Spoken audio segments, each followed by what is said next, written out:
to the criminality and the criminal behavior and so on and so forth. Statistically, we can see it's, and then that's one. Then the addiction issues to hard drugs and all sorts of drugs.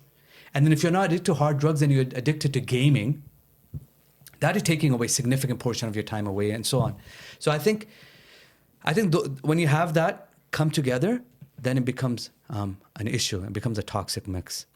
And what worked for me, obviously, I think if you ask my wife, she'd probably be like, "Hey, listen, a lot of the sacrifices were from her end." At least from my perspective, I can say is that I made a commitment and a few commitments that we made to ourselves, and we shared to each other. Number one is that if one gets mad, the other will not get mad at the same time. So at any given moment, you can have one person being mad. There's no reason for the other person to be mad because the first person is mad. That does not make any sense. No reactions. Yeah. So, okay, if one individual has a certain reaction, the other person kind of, tries to calm things down.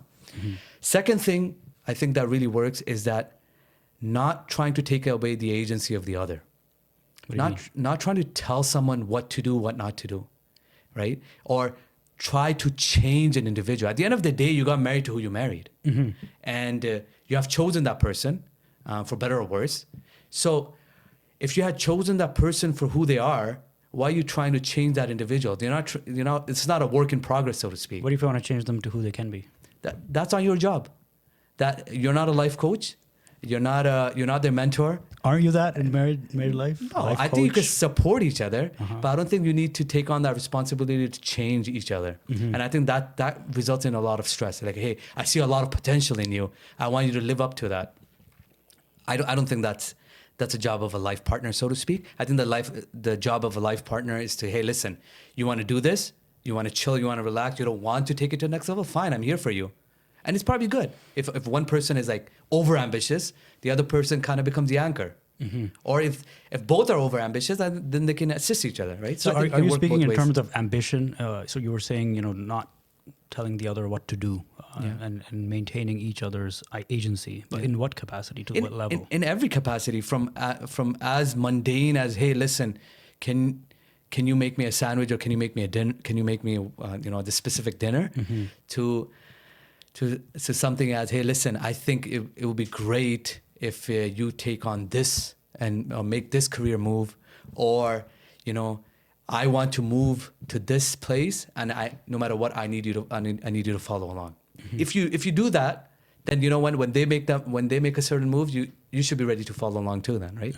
So you can't say, can you make me a smoothie?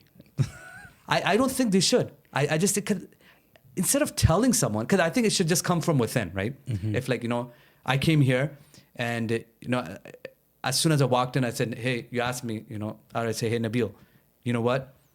Go make me something before we start this podcast. I'm like, yo, who does he think he is, right? Like, and I know it's probably a mundane example, right? As opposed to, you thought from your own volition, hey, listen, we're going on a podcast. It's maybe 2 hours long. The water is ready to go. At any moment you want to drink, it's there. So I think let it come naturally, innately, and from place of love as opposed to expectation. And the other thing is lowering one's expectation. Once you lower expectation, then you will be happy, right? And I think that's what it says. Like they usually say when it comes to marketing, you don't want to go to a restaurant or watch a movie that everyone has like raving reviews about, like 9 out of 10 or 10 out of 10. Because you're going to go there, you have very high expectations, and inevitably you won't reach that level. Okay. As opposed to you want the rating to be between 7.5 to 8, so you get there actually, and you go to that particular restaurant, but you're kind of impressed by the food, right? So I think if we lower our expectations, understand that there are stresses that the other partner may be going through that we may not necessarily understand, and going to, making that struggle, then I think you're able to live in a more fulfilling and happy life.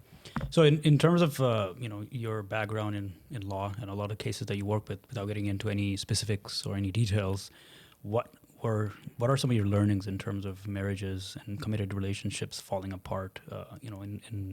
in today's world here, especially? And what are some of the main causes of that happening? Yeah, I think there are certain areas that we're not really taught about. And what do I mean by that? So, for example, I think now there's some push towards critical thinking and, logical reasoning and so on and so forth. There may be a little more push now towards public speaking and communication and what have you. Financial literacy, again, I think it's in its infancy stage. Similarly, there's no real learning that takes place on how to be a dad, how to be a mom, how to be a parent. What does it mean to be a parent? So we're just looking at, perhaps our ethnic parents or the way that things worked generations ago in a different place and a different time, and we try to apply that.